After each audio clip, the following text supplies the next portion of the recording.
Alors, afin de débuter cette soirée, je tiens déjà à vous dire bienvenue à ce jeudi de la Fédé. C'est un webinaire qui est récurrent et qui a lieu tous les deuxièmes jeudis du mois depuis déjà de nombreux mois, voire années, sur des sujets d'information variés et proches de vous. La Fédé, c'est quoi? Petit rappel, la FMKR, c'est le premier syndicat représentatif de France, avec le plus grand nombre d'adhérents et plus de 6100 kinés qui nous ont rejoints en 2024. Grâce à son maillage, elle est forcément proche de vous, avec des syndicats départementaux répartis sur tout le territoire.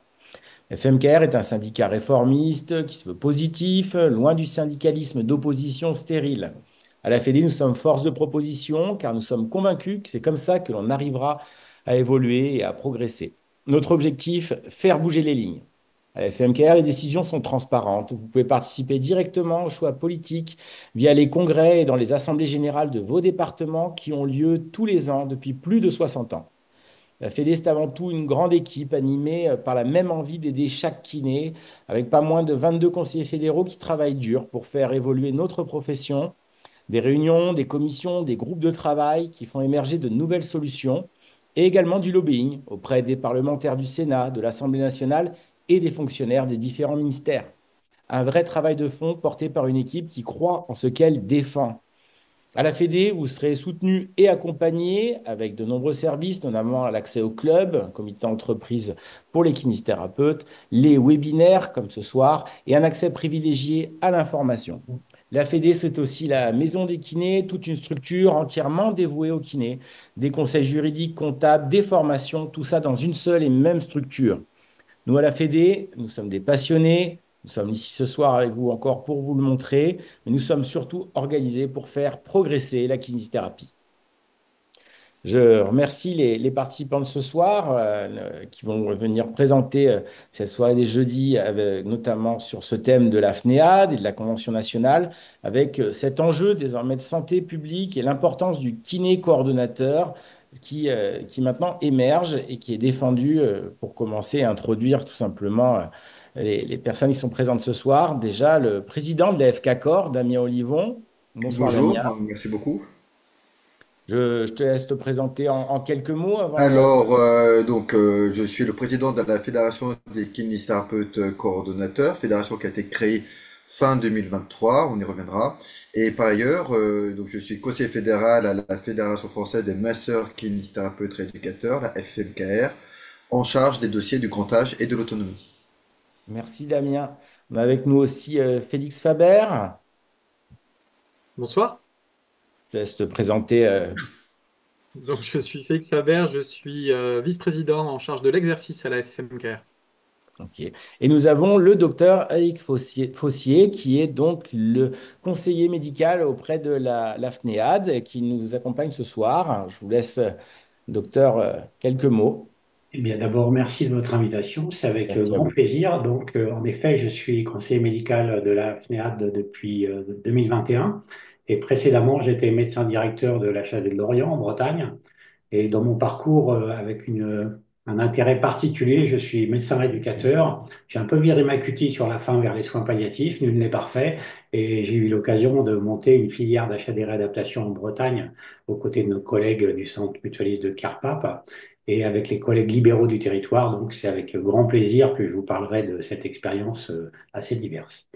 Merci, docteur. Juste avant la présentation, je vous rappelle un petit principe. Donc, les participants, vous pouvez échanger si vous voulez dans le chat, mais si vous souhaitez poser une question et être sûr d'avoir la réponse, je vous laisse la poser dans l'onglet Q&R qui se situe en bas de votre écran. Et donc, les questions pourront trouver réponse au fur et à mesure dans l'ordre dans lequel elles ont été posées. Je reste bien sûr proche de vous, mais maintenant je vous laisse la main et je vous souhaite une très bonne soirée. Au niveau des questions-réponses, je me ferai le plaisir d'en faire la modération et la distribution après la présentation qu'on va assurer ce soir. Donc, on vous propose de commencer immédiatement par la présentation du docteur Fossier. On va vous parler de la FNEAD, que vous compreniez un petit peu le fonctionnement, ce que ça représente, le volume, et puis un maximum d'informations pour détailler qu'est-ce que la FNEAD.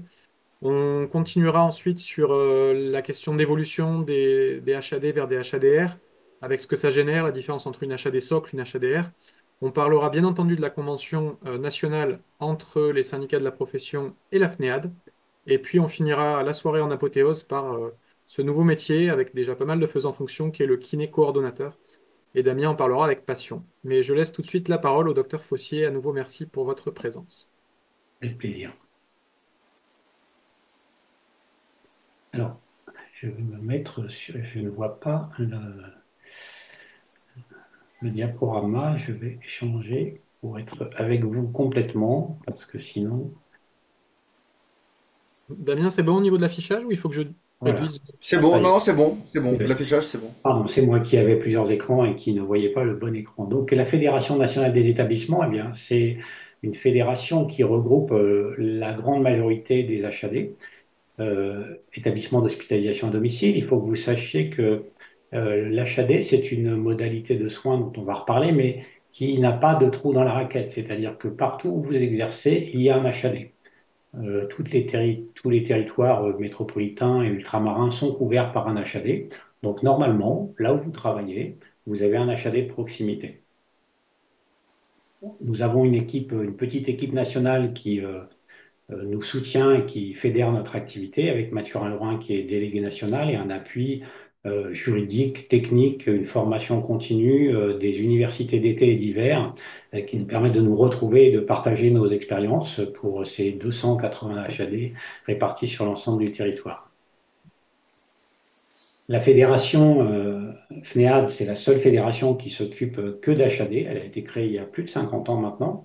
Elle fonctionne un peu comme votre fédération, j'ai cru comprendre, Assemblée générale, conseil d'administration, bureau, délégation nationale et délégation régionale. Dans chacune des régions où vous exercez, vous aurez des correspondants régionaux. Elle est présidée depuis presque 20 ans maintenant par le docteur Elisabeth Hubert, que la plupart d'entre vous connaissent probablement, ancien ministre de la Santé. Et la fédération regroupe 250 établissements sur les 280 HAD répartis sur l'ensemble du territoire, quel que soit leur statut, des HAD publics, des HAD associatifs, des HAD privés lucratifs et des HAD qui peuvent être rattachés à un établissement, une clinique ou un hôpital, ou des HAD autonomes, c'est-à-dire qu'ils ne font que ça. Dans chacune des régions, vous avez 2 ou 3 délégués régionaux qui sont vos interlocuteurs ou les interlocuteurs des URPS ou des syndicats et qui vont travailler avec vous sur les modalités de coopération qui sont très variables d'une région à l'autre, en particulier dans le champ de l'HAD de réadaptation, qui est une spécialité naissante et où finalement les régions ne sont pas toutes au même niveau d'avancement. Qu'est-ce que c'est l'HAD en volume? 280 établissements d'HAD, ça représente en 2023 170 000 patients pris en charge pour 7 200 000 journées d'hospitalisation, ce qui représente un coût pour la collectivité de 1,8 milliard d'euros. Mais une fois qu'on a dit ça, il faut se rappeler que l'hospitalisation à domicile, c'est à peu près moins de 2% de la totalité des dépenses d'hospitalisation. Donc nous sommes un petit pousset qui grandit, mais qui reste un petit pousset dans le volume de l'hospitalisation traditionnelle. Et le prix moyen d'une journée d'HAD, qui est une activité très variée, qui va des soins palliatifs en passant par la rééducation, bien sûr, mais aussi des soins très techniques, est de l'ordre de 250 € par jour et par patient. Qu'est-ce que c'est une hospitalisation à domicile? C'est une modalité d'hospitalisation qui nécessite des soins médicaux et paramédicaux continus et coordonnés, c'est la définition. Pour une période limitée mais révisable, ça veut dire que c'est une hospitalisation qui a un début et une fin. On n'est pas dans le champ du maintien à domicile. Les soins doivent être de nature hospitalière, c'est-à-dire complexes, fréquents et de durée longue, ce qui nous différencie de ce qui est possible à faire, là encore, en conventionnel ou dans d'autres établissements. Et la particularité du domicile, vous le savez bien autant que moi, c'est que ce domicile, il n'est possible que si on évalue correctement la triple dimension médicale, soignante, mais aussi psychosociale et environnementale, qui fait que des soins seront possibles à la maison ou pas possibles. L'âge de nos patients, du nouveau-né jusqu'à la fin de vie, tous âges confondus. Et quand j'ai dit ça, que j'ai défini ce que c'est qu'une journée d'hospitalisation, eh bien, on vient en miroir se confronter au fait qu'on n'est pas du maintien à domicile, on n'est pas le maintien à domicile de la personne âgée, on n'est pas une équipe mobile puisqu'on est effecteur de soins, On n'est pas un prestataire de santé ou de matériel, puisque on a des équipes médicales et de coordination qui assurent une continuité 24/24, et on n'est pas non plus les services à la personne au sens des services d'aide à la personne. Le domicile en HAD, c'est le domicile étendu au sens le plus large, tout domicile, prison, caravane, EHPAD, domicile classique, et j'en passe, vous avez sûrement d'autres exemples. Tout domicile est un lieu d'intervention possible.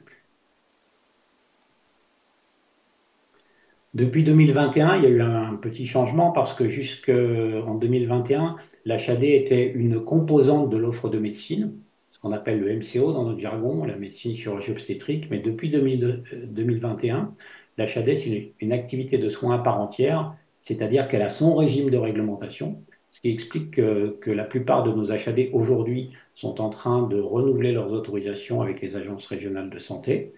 Et elle définit maintenant des conditions d'implantation qui dit ce qu'on va faire, une HAD socle, avec ou sans spécialité, et des conditions techniques de fonctionnement, en particulier le niveau d'expertise requis lorsqu'on se lance dans une spécialité. Ça veut dire que sur l'ensemble de nos territoires, tous les HAD sont socles. Ils ont une notion de polyvalence et de responsabilité populationnelle.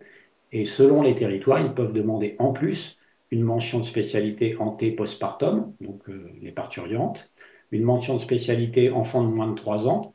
Tous les enfants de moins de 3 ans ne pourront être pris en charge en HAD que si l'HAD a demandé cette spécialité, sauf dans le cas très particulier des soins palliatifs.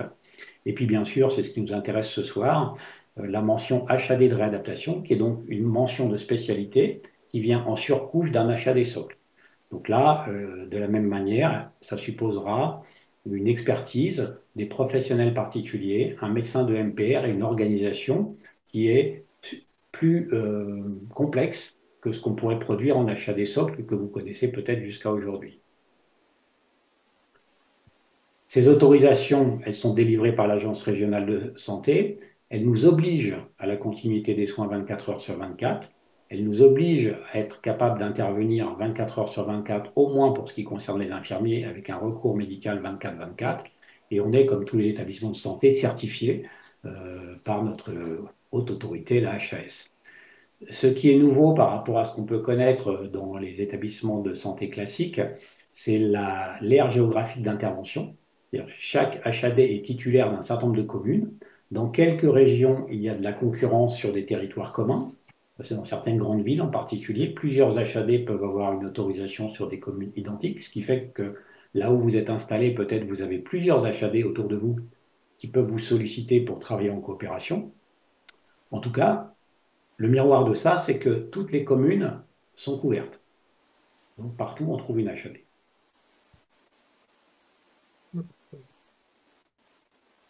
En quelques mots, l'HAD, c'est une activité très variable et très vaste. Je vous ai mis par ordre décroissant, non pas d'importance, mais de quantité. Ce qu'on fait le plus, les soins palliatifs, les pansements complexes, du nursing, les traitements intraveineux, de la nutrition. Et vous voyez, la rééducation, elle est au milieu. Elle est toute petite, 2,5%, tout simplement parce que jusqu'à aujourd'hui, pour prendre en rééducation pour motif principal de rééducation des patients, il fallait une équipe organisée. Dans la plupart des cas, les HAD ne l'avaient pas. Donc les patients relevant spécifiquement de rééducation étaient assez peu pris en charge à domicile. Ça explique pourquoi ça ne représente aujourd'hui que 2,5%. Si on regarde maintenant avec un œil un peu plus précis la question de la rééducation en HAD, eh bien, sur 280 HAD, jusqu'en 2024, seulement 12 d'entre elles avaient une activité, une file active finalement de plus de 12 patients, ce qui est très peu.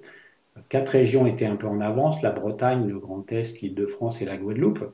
Mais aujourd'hui, avec la réforme des autorisations et la possibilité de demander une spécialité, les agences régionales de santé ont ouvert jusqu'à 140 autorisations, c'est-à-dire que potentiellement, début 2026, jusqu'à un HAD sur 2 aura développé ou souhaitera développer une mention d'HAD réadaptation, ce qui fait que vous allez être probablement beaucoup plus consulté pour contribuer à cette montée en charge, parce que vous le voyez sur la partie droite de la diapositive, je n'ai pas pu résister à mettre une diapo bretonne, non pas parce que je suis breton, mais tout simplement parce que la Bretagne a l'originalité par rapport aux autres régions de France de cette saisie assez précocement de la question de l'HAD réadaptation. Et l'Agence régionale de santé a soutenu le développement de la réadaptation en HAD, ce qui fait qu'aujourd'hui, en Bretagne, après la réforme des autorisations, les 12 HAD bretons ont eu l'obligation de s'organiser pour faire de la réadaptation. Sous-entendu, pour l'agence, c'est clairement un besoin de santé publique. Et si c'est un besoin de santé publique, alors il faut que chaque citoyen au plus près puisse y avoir accès. Donc en Bretagne, les 12 HAD ont une activité croissante. Donc on voit que l'activité entre 2017 et 2024, elle a été multipliée par 40. On partait de très bas, mais on est passé de 2000 à 40 000 journées, ce qui peut laisser entendre que les régions qui vont s'organiser vont être confrontées probablement au même type de croissance. Quand je regarde la partie basse de la diapo et que je vois qu'au niveau national, on a simplement doublé, c'est parce que la majorité des régions n'ont pas commencé. Donc c'est véritablement quelque chose qui va se mettre en place dans les 3 prochaines années de manière très exponentielle, tout simplement parce que les besoins de rééducation de ces patients à domicile, en particulier dans le champ de la neurologie, sont assez considérables et que le vieillissement de la population y contribue.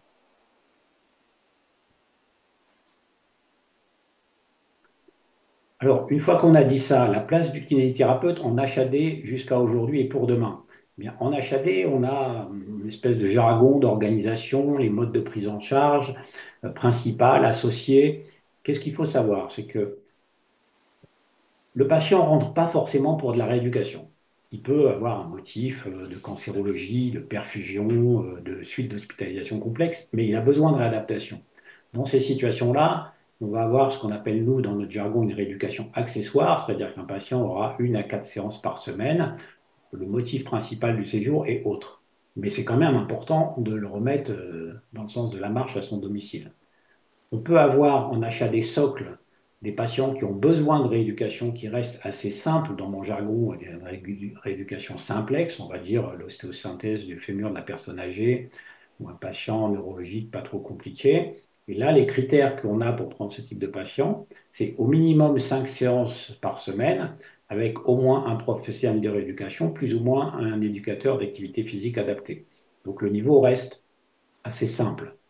Et dans la nouvelle modalité d'achat des réadaptations, à ce moment-là, on va monter ensemble avec un SMR de réadaptation et avec les collègues libéraux une équipe de rééducation-réadaptation dans lequel d'ailleurs le kiné libéral a toute sa place et plus on aura de kinés libéraux qui connaissent les patients déjà et qui sont d'accord de s'en occuper avec nous, mieux ce sera pour la fluidité des parcours.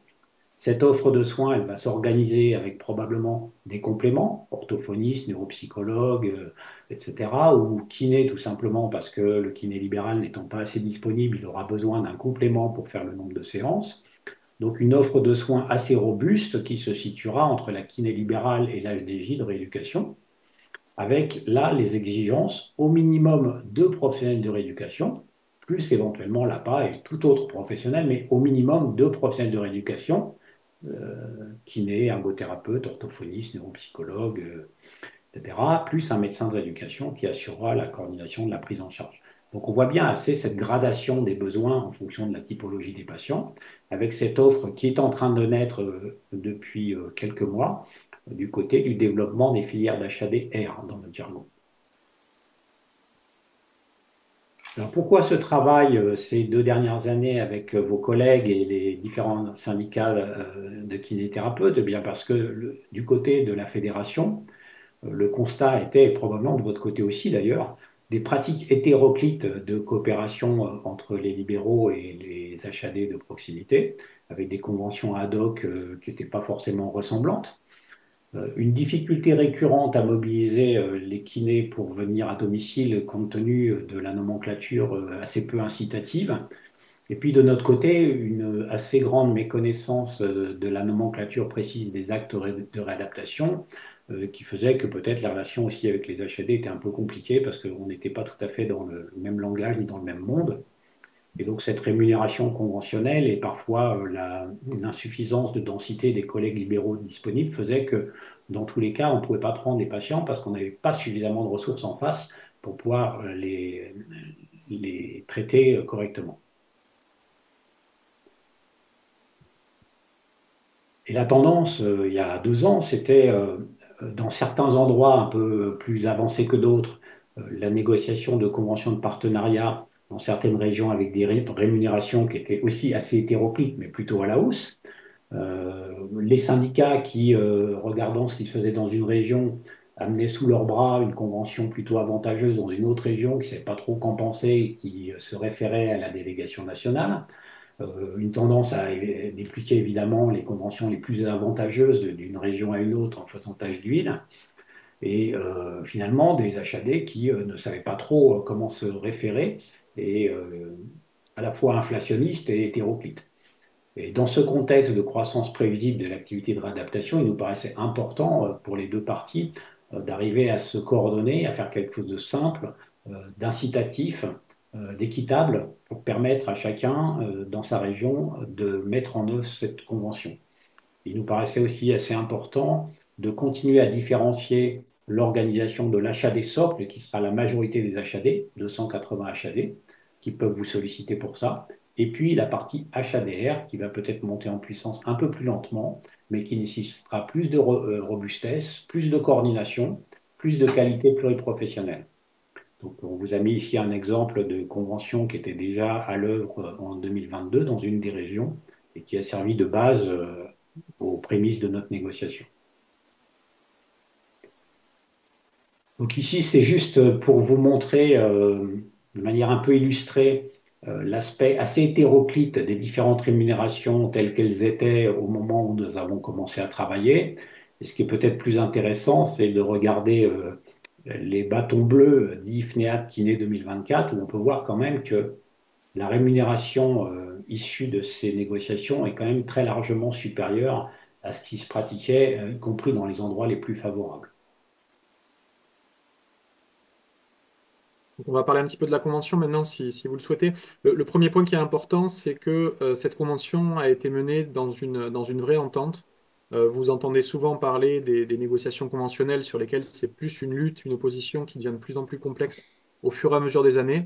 Et bien là, il en a été tout autrement, puisque c'était beaucoup d'intelligence et de coopération autour de la table, avec la volonté commune, comme l'a souligné le docteur Fossier, d'arriver vers une convention qui convienne à tout le monde en tenant compte des actes simplex, des actes complexes et en tenant compte de l'évolution réglementaire et légale. Donc par rapport à ça, l'objectif était d'avoir un cadre qui soit vraiment structurant, avec des obligations pour l'établissement. Alors les obligations assez classiques et déontologiques, comme la liberté du praticien, comme la possibilité d'avoir recours aux professionnels, comme la liberté de l'acte et comme la liberté de la pratique du kiné. Des obligations sur le kiné sur lesquelles on va faire un petit focus. Donc là-dessus, le point principal, c'est la question de traçabilité et de qualité des actes. Donc il est indispensable au sein de cette convention d'avoir des bilans et d'avoir une inscription d'éléments au dossier de soins des patients, avec toutes les observations cliniques qu'on a y apportées, mais également une participation à la coordination et au parcours de soins de manière beaucoup plus structurante, avec la possibilité de participer à toutes les réunions de coordination et avec tous les ajouts, spécificités corps métier que va faire un kinésithérapeute dans ce cadre et dans ce focus. On a vu les modalités de rémunération du kiné qui étaient extrêmement variables précédemment et qui étaient un petit peu, entre guillemets, à qui aura la meilleure en fonction des départements et des conventions qui étaient mises en place. Et vous avez vu sur la diapo précédente que dans sa finalisation, la convention a des tarifs qui sont plus avantageux qu'une bonne partie des départements ne l'avaient obtenu. On verra après plus précisément les montants. Il y a des incontournables dans cette convention. Le projet thérapeutique, on parle d'une convention avec un établissement, avec une hospitalisation à domicile. Donc on parle vraiment d'un projet thérapeutique qui est concrétisé par une lettre de mission, par la signature de cette convention, par cet engagement. Le bilan initial, j'en ai parlé, qui est un élément indispensable à rédiger, à transmettre à la HAD pour engager de la coordination du parcours de soins. La coordination, j'en ai parlé, la traçabilité régulière aussi. Il était important de restituer un des extraits de cette convention, donc la perception d'honoraires sur la base de services effectués sous certaines réserves, comme on l'a indiqué, qui sont principalement des réserves de qualité, de traçabilité, de suivi, continuité des soins. Comme le docteur Fossier l'a dit, au sein d'une HAD, on peut avoir des périodes et des durées d'hospitalisation qui sont variables, et donc c'est extrêmement important d'avoir ce suivi et ce lien avec le kinésithérapeute. Sur la question de la convention, il y a justement des éléments qui sont en lien avec le futur et la construction des HADR. Et là-dessus, je vais laisser à nouveau la parole au docteur Fossier. En effet, comme je vous l'ai dit, on est absolument certain de la croissance des actes de réadaptation pour plein de raisons, y compris des raisons populationnelles et des raisons de vieillissement. Donc c'est clairement une nouvelle offre où chaque fois qu'elle se développe, on voit son intérêt. Cette rééducation au milieu écologique, le transfert des acquis est évidemment beaucoup plus intéressant que sur un plateau technique dans nombre de situations. Donc, il nous apparaissait très important de structurer la qualité de cette coopération pour aussi pouvoir compter sur vous dans les deux sens, c'est-à-dire dans le sens d'avoir des collègues qui connaissent les patients, qui ont envie de s'en occuper à nos côtés et qui pourront continuer à les suivre après la fin du séjour, et puis de compter sur vous pour faire des soins complexes qui sont de plus en plus fréquents. Alors pourquoi, je dirais juste un mot sur la traçabilité, pourquoi on est aussi insistant là-dessus? Ben, c'est tout simplement qu'on est un établissement de santé, on est contrôlé par l'assurance maladie pour vérifier qu'on reste dans le cadre de notre activité autorisée. Et quand on prend un patient pour un projet de réadaptation, ben, la moindre des choses, c'est qu'on puisse expliquer d'où on part, où on va, quels sont les éléments de progrès, est-ce qu'on a fait le nombre de séances attendues. Et tout simplement, dans le cas d'un contrôle où on n'a pas ces éléments-là, eh bien, on nous reprend le séjour, c'est-à-dire qu'on rend la facture. Donc, on est assez sensible à l'idée d'avoir des éléments suffisants. Et bien entendu, comme ces patients sont souvent complexes et qu'on est de multiples intervenants, l'épine dorsale du suivi, c'est le dossier informatisé où tout le monde a accès, vous aussi en mobilité à travers vos smartphones. Il faut savoir que dans le cadre de la convention et de l'organisation des HAD depuis la nouvelle réforme, les HAD ont l'obligation d'avoir un dossier informatisé accessible 24/24 en mobilité. Donc si ce n'est pas le cas près de chez vous, ça va l'être très bientôt, ce qui vous donnera à la fois une vision très complète de la réalité de ce patient et de qui fait quoi en dehors de votre intervention propre, et qui nous donnera à nous, grâce à ce que vous pourrez tracer en mobilité, une vision actualisée de ce qui se passe au domicile, puisque nous, les HAD, eh bien, vous êtes quelque part nos yeux, puisque beaucoup d'entre nous ne sont pas au chevet du patient, et que pour vérifier la pertinence d'un séjour, la nécessité de poursuivre ou de s'adapter, ben, ces éléments partagés sont très importants. Et en même temps, une fois qu'on a dit ça, il ne s'agissait pas de complexifier à outrance cette coopération. C'est pour ça aussi qu'on a voulu une nomenclature qui soit la plus simple possible, qui soit partagée avec l'ensemble des acteurs de l'HAD qui ne sont pas des spécialistes de la nomenclature des actes de kinésithérapie, qui ne sont pas des spécialistes de la réadaptation en général, et donc qui, grâce à vous, vont pouvoir parler un langage commun sur des choses suffisamment simples. Le contenu des actes, c'est vous. La façon dont on rédige l'aide de mission, c'était important que ça reste quelque chose de simple. Un dernier petit point là-dessus aussi, comme ça a été rappelé précédemment, les HAD sont soumises à la certification des établissements de santé, au même titre que les MCO et les ESMS. Et donc, à ce niveau-là, il y a des obligations qui sont liées directement à la certification des établissements. Si on n'a pas de traçabilité au niveau de nos retours, eh bien, les méthodes les plus souvent mises en place, comme par exemple le patient traceur, ne sont pas réalisables. Et donc, ça peut mettre en péril tout simplement la certification de l'établissement. Donc, c'est vraiment un point fort et indispensable. Pour reprendre la nomenclature, vous commencez à la connaître maintenant. Dans le tour de réseau qu'on a pu faire, on s'est rendu compte qu'elle était très majoritairement appliquée maintenant, avec ou sans la signature de conventions départementales. C'est vrai que dans le fonctionnement précédent, les HAD étaient habitués et tenaient à avoir cette signature locale dans leur fonctionnement avec l'indépendance qui est relative à chacune des structures au vu de la fédération. Mais là-dessus, certaines structures ont déjà appliqué la convention sans avoir de signature locale, donc ce n'est pas indispensable. Je vous rappelle rapidement les différents prix, les différents tarifs qui ont été mis en place. Donc sur de la MK, on était sur différents titres et des éléments qui étaient assez forts et prégnants. De la participation à la coordination initiale pluriprofessionnelle sur un AMK 15.5, le bilan initial de kinésithérapie pour toutes les situations en AMK 28, le bilan de kinésithérapie intermédiaire ou finale pour toutes les situations en AMK 20. Et puis ensuite, vous voyez qu'on va avoir des actes simplex, complexes, comme on l'a dit. Donc des séances de kiné type réadaptation globale de l'ordre d'une demi-heure en AMK 15-5, de la kiné respiratoire de désencombrement en AMK 10, et différents actes encore sur des actes complexes qui là sont de l'ordre de 45 minutes et qui sont payés en AMK 20. Un forfait de déplacement de 10 euros avec des indemnités kilométriques identiques à celles de la convention, et puis un forfait de stationnement pour les grandes agglomérations de manière à faciliter la visite des patients, et des majorations de dimanche et jours fériés. Et enfin, le dernier point qui est extrêmement important et qui permettra de faire le lien avec la présentation de Damien, c'est la coordination et les réunions de coordination.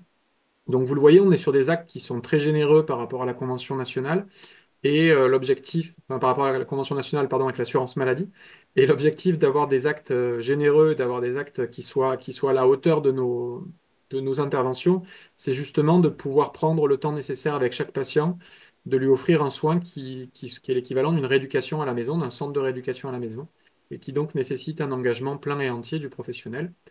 Les tarifs ont pour vocation d'être attractifs, comme c'était rappelé, puisqu'il y a un besoin réel et concret que les kinésithérapeutes s'engagent dans ces structures socles et HADR. Alors, petit point technique pour vous dire que le ministère a souhaité que on saisisse les actes de rééducation, c'est-à-dire que chaque acte devra être saisi avec un code relativement simple. On peut trouver ça un petit peu lourd, mais la réforme de la classification en HAD qui est en train de se mettre en œuvre va essayer de capter ce qu'on appelle dans notre jargon des niveaux de sévérité. Et clairement, dans le champ de la réadaptation, la sévérité, elle peut probablement pas se décrire que par la maladie. Donc, nous, on pense que la quantité, la densité, la fréquence des séances et le type de professionnels qui interviennent ont du sens pour décrire la complexité d'un projet de réadaptation. Donc, un peu contraint et forcé par le ministère à saisir ces actes, on s'est dit qu'il fallait en faire un point positif de valorisation de cette activité. Et on espère pouvoir définir une sévérité en HADR, sévérité au sens d'une rémunération différente pour les HAD, selon qu'on sera dans le socle, selon qu'on sera dans le R avec une sévérité pas trop importante, ou peut-être dans le R avec les patients neurologiques en particulier, ou polytraumatisés les plus lourds qu'on pourra prendre à la maison. Donc, les uns et les autres qui travailleraient ou qui travaillent déjà avec nous, on vous demandera dans les prochains mois, au fur et à mesure que les HAD auront reçu leurs autorisations, de pouvoir saisir en mobilité ces actes. Alors, je vous rassure, ça sera très simple. On ne va pas vous demander de saisir tous les actes du catalogue César pour ceux qui exercent en SMR. Ça sera beaucoup plus simple que ça, même si le catalogue César est en train de se moderniser et de maigrir grandement. On n'aura pas besoin de saisir les 144 actes du nouveau César. Donc, pour les HAD qui ont déjà leurs autorisations, c'est obligatoire à partir du 1er mars et ça ne concerne que l'HAD R. Donc, les HAD socle pourront faire le choix de ne pas saisir ces actes dans un premier temps. Qu'est-ce que c'est cet acte? C'est simplement la déclaration d'un acte, donc ça sera toujours la même nomenclature, 99Z99, autant dire j'ai travaillé. Une durée par palier de 30 minutes, un intervenant du catalogue des intervenants de réadaptation, et puis la mention qu'on travaille seul ou en équipe à l'instant où on fait cette séance. Donc ça reste assez simple. La question qu'on a, et pour laquelle je n'ai pas de réponse ce soir encore, c'est comment les éditeurs de logiciels HAD vont interpréter cette manière de recueillir relativement simple. Nous, tout ce qu'on souhaite et ce qu'on vous souhaite, c'est qu'en mobilité sur nos smartphones, quand on est connecté avec un identifiant, on sait quel est le métier qui est en face, et que quand on a la date et qu'on a l'acte qui est toujours le même, on n'est plus qu'à saisir la durée, et puis si on est tout seul ou si on est en équipe. Parce qu'au fond, c'est de l'informatique de base. Une fois que j'ai dit ça, je ne suis pas éditeur de logiciel et on sait quelle est l'aisance à complexifier les choses quand on est éditeur. On verra bien. En tout cas, ce qui est important pour nous, c'est de compter sur l'ensemble de l'équipe pour saisir l'ensemble des actes, ce qui nous permettra probablement de défendre que l'HADR, c'est en effet une spécialité complexe qui mérite une rémunération attractive et on espère une rémunération différenciée selon les niveaux de sévérité de nos patients. Là, je crois qu'on a tous intérêt à y contribuer parce que cette nouvelle offre, elle doit se consolider, elle doit devenir experte, elle doit prouver son intérêt en termes de santé publique. Donc là, on est vraiment à l'année zéro de cette nouvelle forme d'exercice et c'est très important que tous ensemble, on soit engagés sur ce chemin. parce que c'est probablement une alternative au SMR, aux hôpitaux du jour, tout à fait vertueuse dans la durée. Maintenant, à nous de la faire vivre. Merci, docteur Fossier, pour ces présentations. On reviendra certainement sur des questions dans la deuxième partie de la soirée. On va donc passer à la question du kiné coordonnateur dans tout ça. Et c'est Damien, en qualité de président de la FK Corps, qui va nous apporter quelques précisions. Alors, merci beaucoup. Donc, tout d'abord, un bref rappel de l'historique. Donc, la Fédération des kinésithérapeutes coordonnateurs a été créée fin 2023 pour répondre à une demande et à un besoin qui était des kinésithérapeutes qui faisaient fonction de kinésithérapeutes coordonnateurs, qui assuraient de la coordination dans différents milieux, différents établissements, et historiquement, en premier lieu, dans les EHPAD.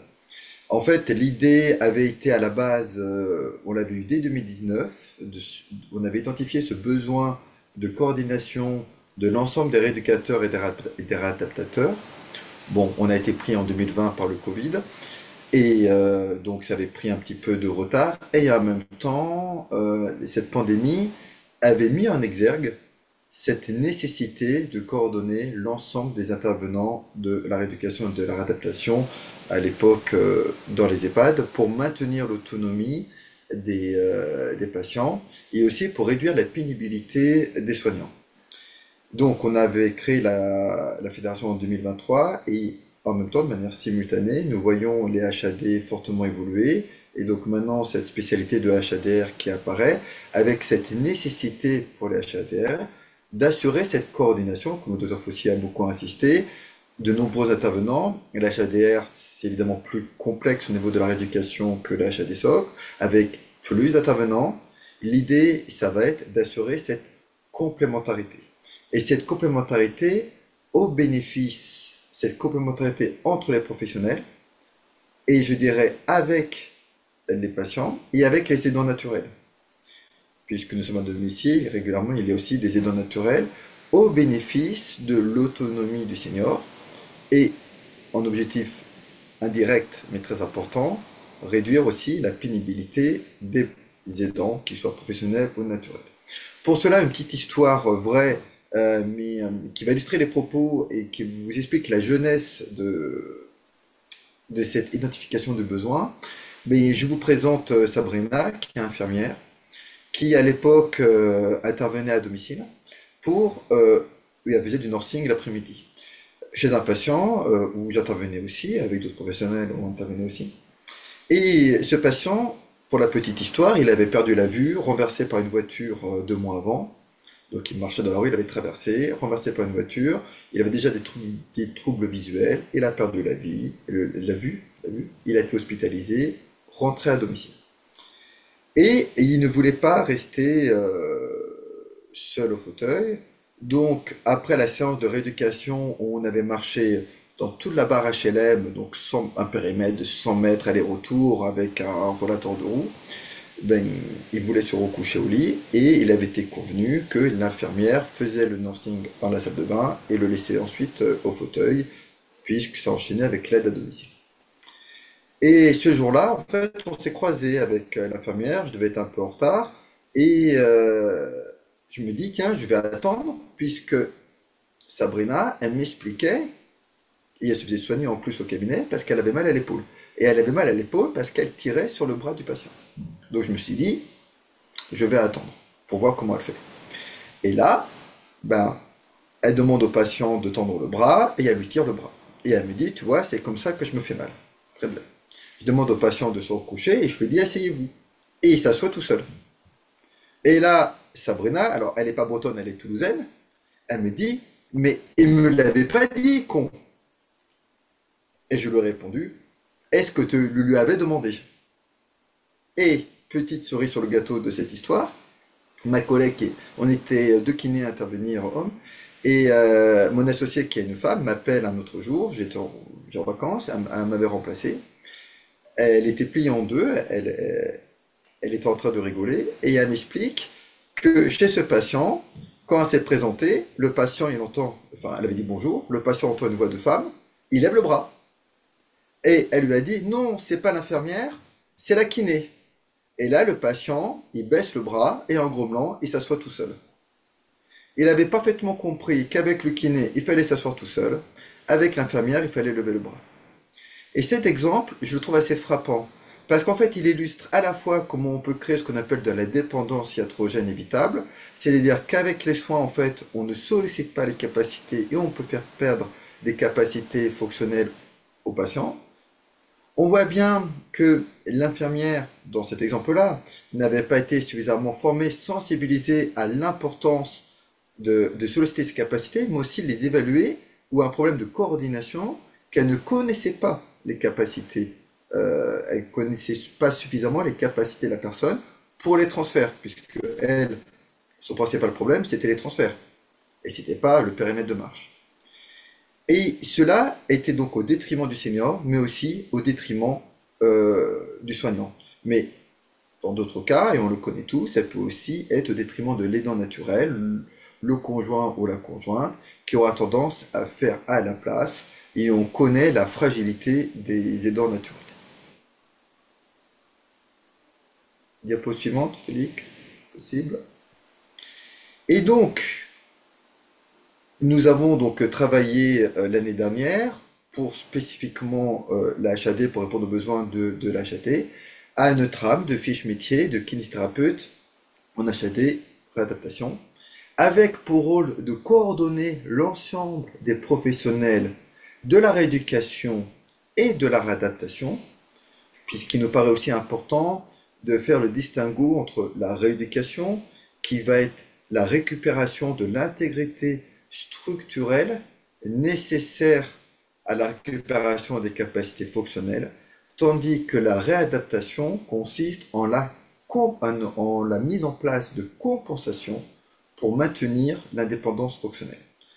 Et donc, dans les rééducateurs, en premier lieu, nous allons évidemment trouver les kinésithérapeutes, mais aussi je pense aux orthophonistes, par exemple, aux orthoptistes, tandis que dans la réadaptation, les spécialistes en premier lieu vont être les ergothérapeutes. Donc on voit bien que c'est important qu'il n'y ait pas de confusion, mais qu'il y ait bien une complémentarité dans ces métiers. C'est pas du ou, c'est bien le bon professionnel au bon moment, on peut dire pour le bon patient, mais je dirais surtout pour les bons besoins rééducatifs. Ça va nécessiter donc de la coordination des rééducateurs et des réadaptateurs pour éviter des redondances qui sont inutiles, voire des fois contradictoires. Je pense que nous avons été nombreux à vivre des situations où chaque rééducateur, réadaptateur y allait de son refrain sur la technique à mettre en place pour la marche, qui n'était pas la même et pas la même manière de l'utiliser, tandis que par exemple, personne n'allait travailler à un certain type de transfert, je pense au transfert assis debout, ou aussi à d'autres troubles comme la constipation ou l'incontinence. Donc, ça va permettre d'éviter les trous dans la raquette et éviter aussi des contradictions sur un certain niveau de redondance. Le kinésithérapeute coordonnateur se situe en binôme du médecin coordonnateur. L'objectif, c'est d'avoir un binôme d'experts organiques et d'experts de la rééducation. Et pour cela, dans l'objectif de coordonner un véritable parcours de soins rééducatifs et réadaptatifs avec une véritable stratégie de traitement. Ainsi, le kinésithérapeute coordonnateur va veiller à ce que chaque professionnel intervenant pose son diagnostic et va, avec l'ensemble des intervenants, proposer une stratégie thérapeutique. Donc un bilan, un diagnostic professionnel, des objectifs professionnels, et on se met d'accord sur des objectifs professionnels cohérents qui vont dans le même sens au bénéfice du patient. Donc c'est une véritable stratégie qui se construit avec le médecin coordonnateur. Donc les missions du kinésithérapeute coordonnateur sont déjà, pour ceux qui sont en place, et à l'avenir, comme les HADR vont se développer, seront de plus en plus. Le fait de participer à leur prestation de l'établissement, à se créer un réseau, un ensemble de professionnels qui puissent intervenir, avec aussi des spécialistes, des experts, et favoriser ce lien, élaborer et faire vivre réellement ce parcours du patient, gérer aussi le matériel qui va être adapté, qui va répondre aux besoins spécifiques des bénéficiaires, des patients mais aussi des aidants naturels et professionnels au domicile, parce que ça sera aussi un lieu de travail, et qu'il va falloir que le travail soit ergonomique et réduise la pénibilité, mais qui favorise, qui maximise les chances du patient, et va participer à l'organisation et à la qualité des soins, et avec un focus sur cette transmission d'informations. On connaît bien ça, par exemple, dans les établissements de santé, avec le plan de soins, où souvent il y a un item, par exemple, sur la mobilité, et donc cette transmission d'informations pour que l'ensemble des professionnels connaissent le niveau de capacité fonctionnelle du patient et connaissent les aides dont il a besoin à apporter, que ce soit des aides matérielles ou simplement aussi de la guidance, par exemple de la guidance verbale ou de la guidance gestuelle. Donc le kinésithérapeute coordinateur va être un facilitant, va être un lien pour l'ensemble des intervenants de la rééducation et de la réadaptation. Ce n'est pas lui qui va faire les bilans approfondis et les diagnostics professionnels, mais il va veiller, il va accompagner les professionnels pour que les professionnels le fassent coordonné. Il sera donc en soutien de l'ensemble des intervenants et ensemble des intervenants, quel que soit leur statut, qu'ils soient libéraux ou salariés. Et donc, si vous voulez avoir plus d'informations, au niveau de la diapo suivante, Félix, eh ben, vous pouvez aller sur le site de la Fédération des Kinesist Impact. Merci à vous. Voilà pour la partie présentation de la soirée. Merci Damien pour ces anecdotes qui parlent à tout le monde, à tous ceux qui font du domicile et qui sont engagés dans de la rééducation à la maison des patients. Merci pour la présentation du Kinéco qui, j'espère, va rapidement croître et représenter une structure importante et influente notamment dans les corrélations qu'on peut et les interactions qu'on peut avoir avec des structures comme la FNEAD. Si vous avez des questions, c'est le moment. Donc, vous utilisez, s'il vous plaît, la partie Q et R du webinaire de manière à ce qu'on puisse y répondre. Je On vous va vous propose laisser quelques minutes. Pour d'ajouter, l'instant, il n'y en a pas. C'est qu'on devait être très clair. Mais il y en a dans le chat. Mais Docteur Fossier, oui, c'était juste pour ajouter un mot pour conclure sur ce que vous avez dit qui est très intéressant sur cette question de la fonction du kiné coordonnateur. N'oublions pas que, comme je vous le disais tout à l'heure, il y a seulement une dizaine d'HAD qui avaient une expérience un peu ancienne de réadaptation. Donc c'est vraiment une spécialité naissante. On a quelques collègues qui ont commencé à embaucher des kinés coordonnateurs. On voit bien la pertinence déjà dans le dialogue de pair à pair et dans la montée en puissance et en compétence des HAD socles dans ce nouveau métier. Donc c'est aussi un ambassadeur de qu'est-ce que c'est la réadaptation un peu complexe pour nos équipes. C'est évidemment un ambassadeur des collègues libéraux quand il va s'agir de parler du patient pour construire un projet. C'est aussi, pourquoi pas, vous l'avez dit très bien, de la prévention des risques professionnels pour nos équipes du domicile, aides-soignantes, infirmières. Donc c'est vraiment probablement un futur professionnel précieux et qui va mettre aussi du lien dans les relations avec les collègues libéraux. Je voyais dans le chat là qu'il y avait peut-être des situations non optimales, pour parler poliment, dans quelques prises en charge, y compris en Bretagne, ce qui m'horrifie. Mais bon, c'est un autre sujet et on a peut-être à apprendre à travailler ensemble. En effet, y compris sur la dimension de la durée du parcours, du lien à faire vers la sortie. Et c'est typiquement cette articulation d'un professionnel expert au sein de nos équipes qui va y contribuer. Donc, en effet, moi, comme médecin rééducateur, je milite à 200% pour que cette fonction prenne de l'ampleur. Parce que dans nos HAD, il y a beaucoup d'HAD qui n'auront pas un médecin de MPR à temps plein, qui sera juste à temps partiel. S'ils n'ont pas de kiné coordonnateur, probablement que ça sera plus compliqué de parler un langage commun. Donc nous, vraiment, les HAD qui ont commencé, on milite vraiment pour le développement de ce nouveau métier qui contribuera à ce qu'on fait d'habitude. On a des infirmières de coordination qui sont très expertes dans le soin technique infirmier, qui sont souvent un support de formation et d'accompagnement pour les collègues infirmiers. Ben, je pense que la bivalence avec un collègue kiné coordonnateur, elle a vraiment du sens.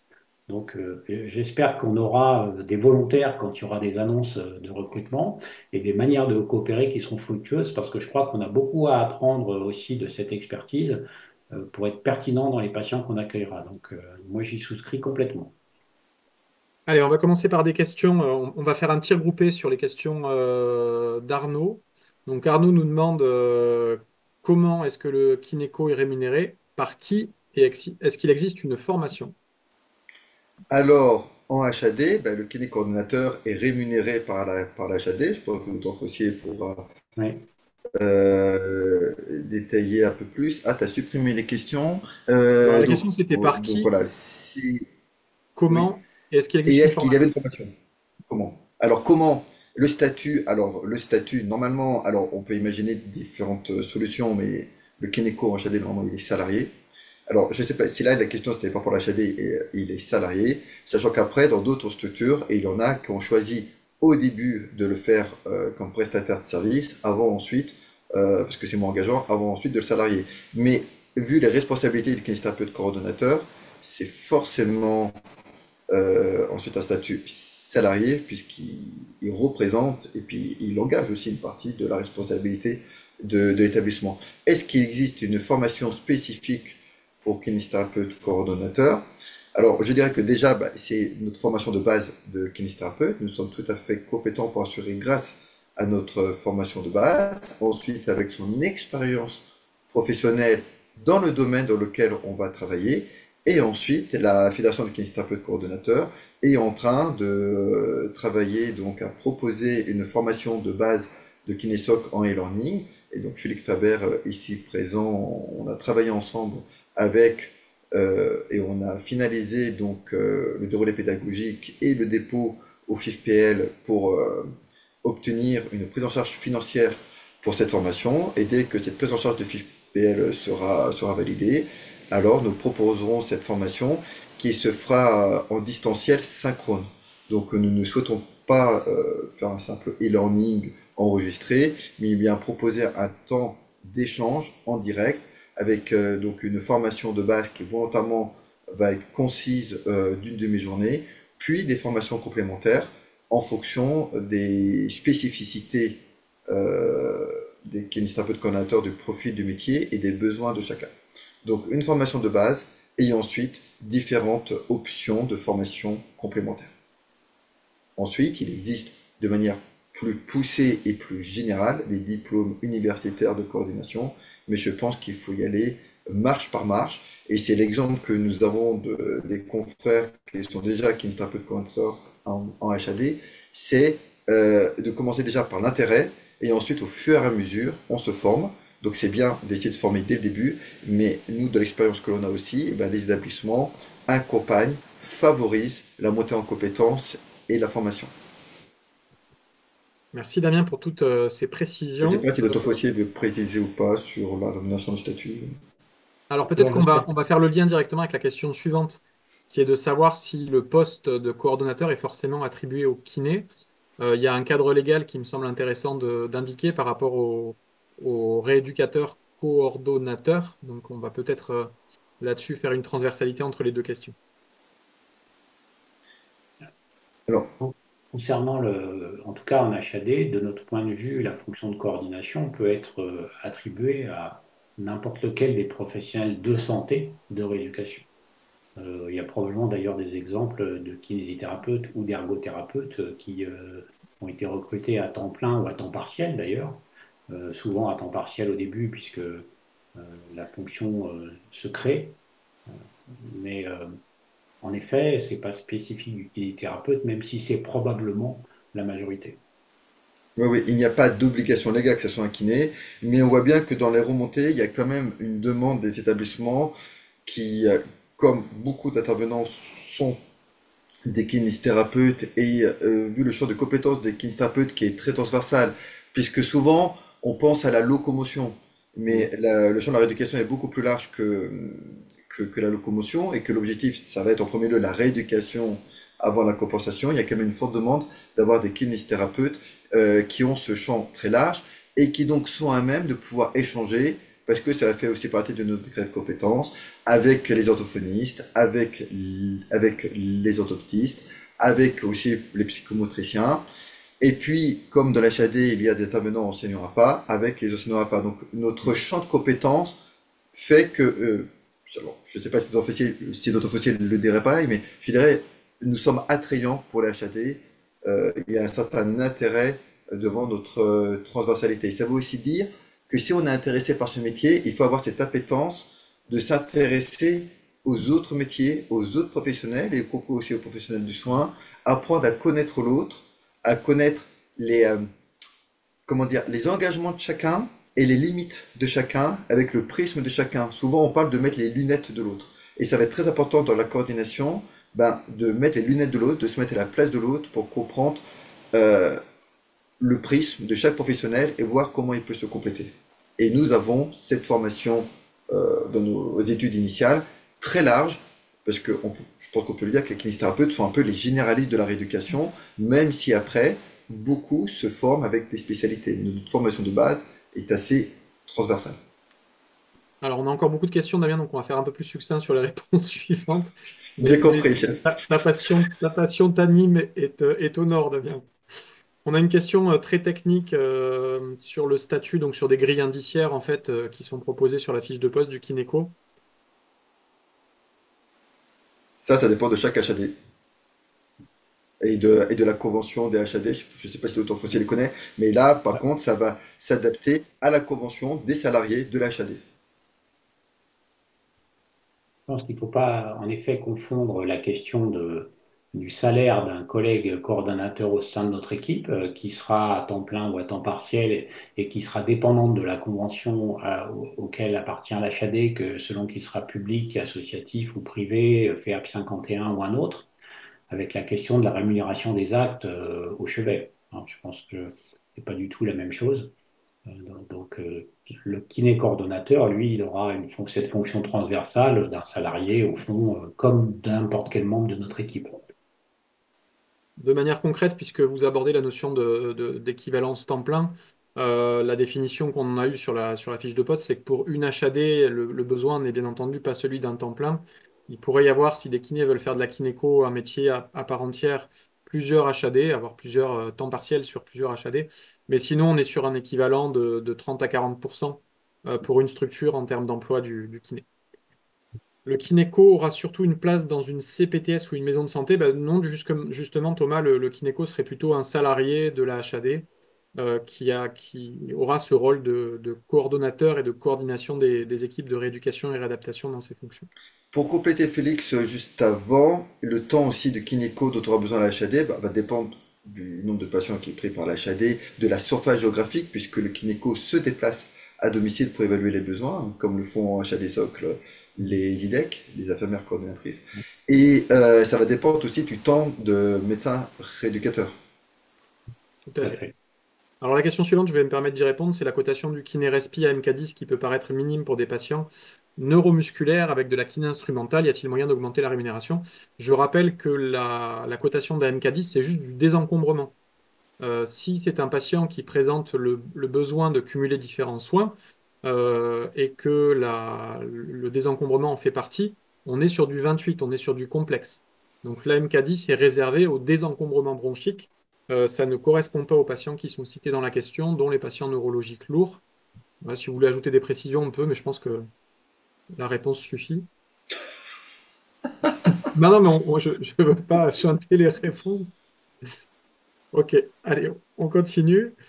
Euh, Parmi les HAD, j'ai rarement eu d'autres réadaptateurs. Alors ça, c'est peut-être plutôt Éric Fossier qui va répondre à cette question. Et je ne comprends pas la question. Peut-être que Euh, c'était des HAD socle et pas des HAT rééducation, pas des HADR. Oui, en effet, je pense que, comme je vous l'ai dit tout à l'heure, on est une petite poignée à avoir vraiment démarré. Et en plus, ceux qui ont démarré dans le contexte de l'achat des socles, c'est-à-dire finalement avec une rémunération des séjours qui est toujours assez misérable d'ailleurs, bien inférieure à tout ce qu'on fait par ailleurs en HAD. Donc la plupart des équipes ont démarré petitement avec les moyens qu'ils avaient. Et avec les kinés libéraux qui voulaient bien bosser avec nous, la plupart d'entre nous n'ayant pas d'équipe dédiée pour prendre des patients plus complexes, les équipes réellement pluriprofessionnelles se mettent en place seulement maintenant. On peut dire que ça double tous les 6 mois parce que les HAD démarrent. Nous, à Lorient, on fait ça depuis 2017, à Rennes aussi. Eh bien, on a kiné, ergo, orthophoniste, neuropsychologue, médecin de rééducation, bien entendu. Donc, toute cette équipe intervient depuis maintenant 7 ans à nos côtés. et avec les libéraux. C'est-à-dire que chaque fois qu'un collègue libéral connaît le patient, on lui propose spontanément de continuer la prise en charge, quand c'est pas lui qui nous sollicite d'ailleurs pour le prendre en commun. Et on va même jusqu'à lui demander pourquoi pas quels sont ses jours préférentiels et l'HAD comble.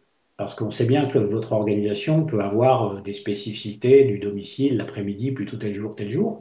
Et donc, cette idée du kiné coordonnateur, c'est d'arriver à emboîter les organisations de chacun pour que le patient il ait le nombre de séances, que les séances s'enchaînent de manière logique entre l'ergothérapeute, l'orthophoniste, le kinésithérapeute, l'enseignant à part, y compris d'ailleurs dans la durée, parce que les besoins du début ne sont pas ceux qu'on aura au milieu et à la fin. Donc c'est tout ce rôle-là d'évolution du projet thérapeutique qui me paraît extrêmement intéressant quand on a une coordination interne avec un collègue kiné qui va assister au staff, qui va rappeler ses collègues du terrain pour voir où on en est et ajuster le programme de la semaine d'après ou préparer une sortie.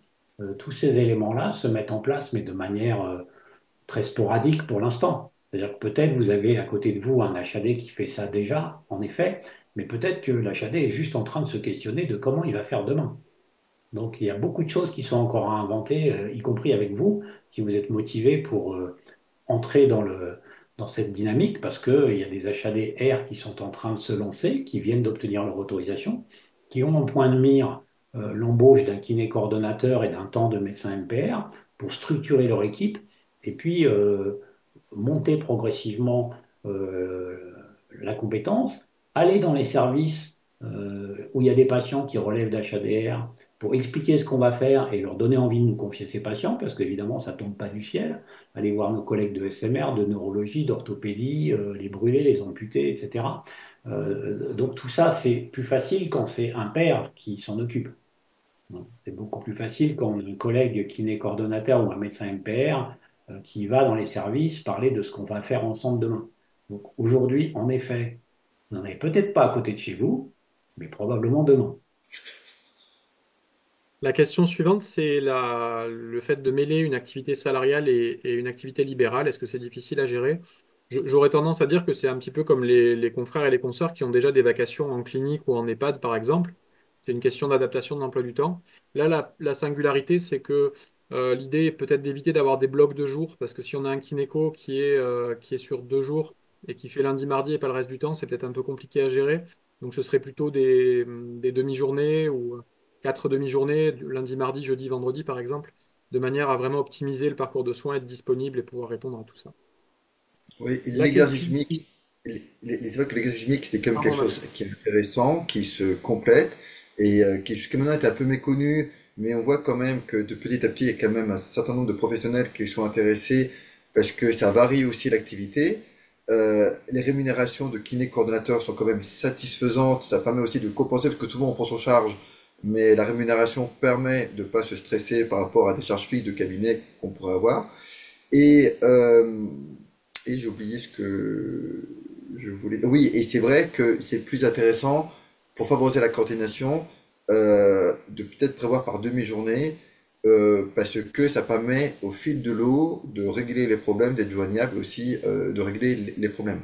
Donc c'est certainement moins envisageable sur 1 ou 2 jours, mais beaucoup plus par demi-journée. Mais ces demi-journées, c'était des demi-journées de kinésithérapeute coordonnateur qu'on ne confond pas avec ces autres activités.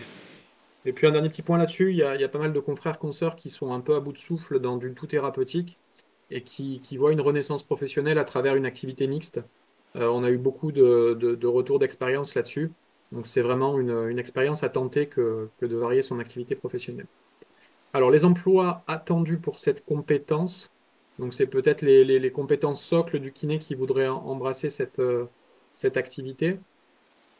On a une fiche métier qui permet justement d'avoir une question de prise de connaissance et de conscience de ce qu'est et de ce que n'est pas un kiné coordonnateur. Après, il y a quelques singularités, à mon sens, sur les compétences nécessaires, qui sont des compétences en matière de qualité, organisationnelle, gestion de planning, gestion de projet, gestion d'équipe. Donc il faut un peu il faut un profil, pas forcément managérial, mais un profil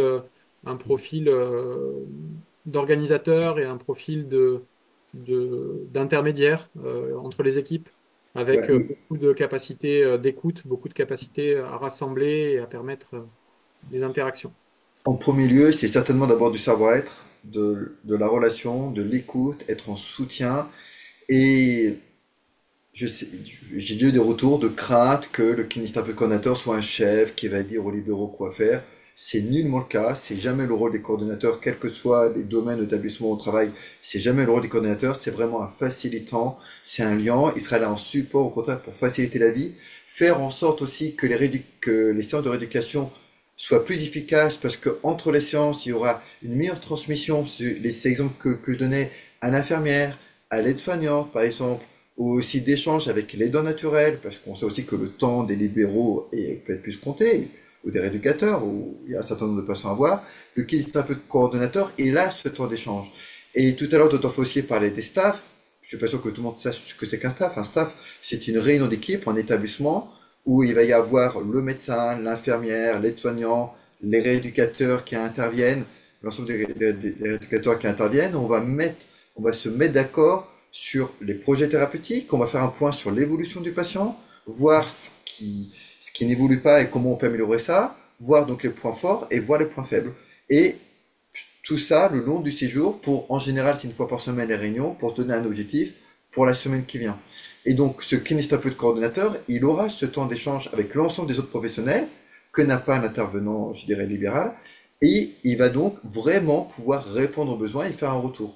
Il a aussi un rôle de facilitant, je dirais simplement, de manière des fois, il faut être très pratico-pratique sur l'organisation, à quelle heure vous voulez venir, comme tout à l'heure disait Dr Fossier, essayer au maximum d'arranger chacun, mais aussi sur la maîtrise de l'outil informatique. Simplement, on sait qu'un certain nombre de professionnels ne sont pas à l'aise avec les outils informatiques, mais il prendra le temps d'expliquer ou de réexpliquer comment fonctionne l'outil informatique. Il est vraiment, on va dire, une fonction support, un facilitant à Lyon.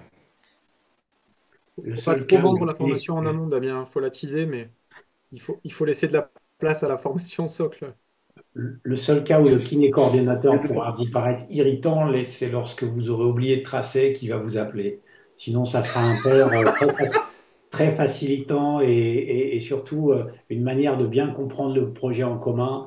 Et ce que je vois revenir des collègues qui font ça dans nos équipes, c'est que les relations de pair à pair en réalité sont très bonnes. Parce qu'on parle du même sujet, en fait, autour de ce patient et du même projet. En effet, si vous tracez pas, il vous appellera. Ne soyons pas naïfs. Mais ça sera le seul moment désagréable de la journée. Allez, on en profite pour une question technique, docteur Fossier. Est-ce qu'on peut mettre en place une HADR pour les patients SLA qui sont d'emblée Absolument. pris en charge palliative? Absolument, tout simplement parce que d'abord, une HAD-R, c'est avant tout une HAD socle et une surcouche de R. Donc, le métier principal de l'HAD, c'est quand même les soins palliatifs. Et dans le cas où on a en plus une mention d'HADR, bah, on a une compétence supplémentaire pour l'accompagnement de ces patients, que ce soit pour des raisons de maintien des capacités qui restent, des raisons évidemment respiratoires, le maniement des cofascistes, la gestion des ventilations. Et d'ailleurs, dans le champ du handicap lourd, on a des patients aussi, par exemple, tétraplégiques, trachéotomisés, ventilés. C'est pas les plus fréquents. Mais quand on a ça, on est content d'avoir un collègue expert qui va venir nous aider à prendre en charge ce patient correctement. On a évidemment des questions d'installation, de domotique, de matériel. Donc l'HADR et cette compétence fine dans l'ajustement d'environnement et dans la préservation des capacités restantes et la prévention des complications, elle est essentielle. Et nous, on a vu que l'apport de l'équipe R sur notre compétence en soins palliatifs des maladies neurodégénératives, c'est essentiel. C'est très intéressant. Et bien entendu, il arrive un moment où la place de la rééducation s'estompe pour un accompagnement, j'allais dire même purement palliatif, à peine, parce que le kiné, en général, il reste là. Il continue à faire des mobilisations, de l'entretien, de la lutte contre le raidissement, les douleurs. Donc, on en a besoin jusqu'à la toute fin de vie, hein. Merci pour cette précision. La réponse suivante, Damien, en 2 mots, s'il te plaît. Est-ce qu'il existe une fiche du kinéco spécifique en EHPAD Oui, c'est pas le sujet du jour et je l'ai fait en un mot. il Contactez existe, la FK il Corps, existe une envoyez-nous un mail fiche à la FK Corps. qui est disponible aussi sur le site internet, non, Damien? Et qui est disponible sur le site internet de la FK Corps, fkcorps.org. Et tu m'as Merci. dit deux mots. Allez, une dernière question pour la route, et puis on vous remercie pour ces questions pertinentes que vous aurez posées sur cette deuxième partie de soirée. Est-ce que le Kineco est un cadre au sein des HAD? Eh bien, ça dépendra des HAD puisque ça sera la même réponse que celle pour les infirmières coordinatrices. Ça dépend de la convention et de l'organisation interne de cet HAD, comment il a construit sa politique de recrutement et sa politique salariale. Et puis, ça dépendra de la place que le kiné occupera au sein de cette équipe. Donc, ça sera certainement, il y en aura, bien entendu, mais ça sera une réponse ad hoc localement dans la négociation entre les collègues qui entreront dans cette équipe. Alors, il faut bien comprendre que voilà, c'est pas la fédération des HAD qui établit les contrats, etc., que chaque HAD est indépendante avec leur propre convention de contrat. Donc, Dr. Fauci ne peut pas répondre pour l'ensemble des HAD de France, qui sont autant d'établissements différents. La position de l'FK Corps est très claire à ce sujet. L'FK Corps demande que ça soit un statut de cadre de santé, de rééducation. Ça, c'est la position de l'FK Corps. Et donc, on sera là aussi pour vous accompagner, pour négocier avec les établissements qui auront besoin, effectivement, de bien comprendre, euh, je dirais, la largeur et les limites donc, de ce poste, l'intérêt qu'il peut avoir et votre compétence. Mais je peux d'ores et déjà vous dire que je connais des kinésithérapeutes coordinateurs en HAD qui ont un statut de cadre. Eh bien, écoutez, merci à toutes et tous pour vos questions, pour l'intérêt qu'a suscité cette présentation. Un merci particulier au docteur Fossier pour nous avoir accompagnés de votre expertise, de votre expérience sur la présentation de ce soir. C'était très riche. Merci beaucoup. La FNEAD était contente d'être présente à travers moi et c'est avec grand plaisir que nous avons répondu positivement à votre sollicitation. Vous savez où nous trouver, n'hésitez pas. Pour les présents, vous Merci à vous. enregistrez, le webinaire si vous le souhaitez. Et puis, on a de plus en plus de personnes qui nous regardent en différé. Ça fait partie de l'évolution des choses. Mais ce sera un plaisir de répondre éventuellement à vos questions. Donc, vous avez vu l'adresse du président de la FK Corps si vous avez des questions. Vous pouvez aussi vous adresser à vos HAD. On ne l'a peut-être pas dit, mais le site internet de la FNEAD est très bien fait. Et vous y retrouvez l'intégralité des HAD adhérentes par département, ce qui vous permet de retrouver les structures proches de chez vous. Damien, pardon, je ne souhaitais pas t'interrompre. Oui, là j'ai juste mis dans le chat, j'ai remis l'adresse président@fkcorp.org, mais aussi dire que ben, ça fait un moment qu'on travaille donc avec la Fédération nationale des HAD, et je pense qu'on est plus au début du travail, largement beaucoup plus près du début du travail que de la fin du travail. Et évidemment, tout ce travail va prendre de l'ampleur aussi avec l'évolution, que jusqu'à maintenant les kinésithérapeutes pouvaient se sentir moins concernés par la HAD-SOC, c'était surtout aussi des soins infirmiers, et que maintenant qu'il y a la HADR, je crois que c'est important que les kinésithérapeutes prennent toute leur place. On sait aussi que c'est l'avenir, ça aura une place de plus en plus importante, et je pense que c'est important qu'on puisse répondre à ces besoins de santé, hein. Le thème de ce soir, c'était l'HAD, un enjeu de santé publique. C'est un véritable enjeu de santé publique de faire en sorte que les personnes bénéficient de bons soins au bon moment, y compris à domicile. La chance que nous avons, c'est que nous sommes assez nombreux, répartis sur l'ensemble du territoire. On a un excellent maillage qui fait que je pense que nous sommes bien positionnés pour répondre à ces besoins de soins. Et j'insiste encore une fois, veiller à ce que le patient bénéficie des soins de rééducation et des soins de réadaptation, qui sont deux soins différents avec des objectifs différents, qu'il a besoin au bon moment, au bon endroit. Merci beaucoup. Bonne soirée à toutes et tous. Et n'hésitez pas à revenir vers nous si vous avez des questions. Encore merci pour votre participation. Bonne soirée à tous. Bonne soirée. Merci.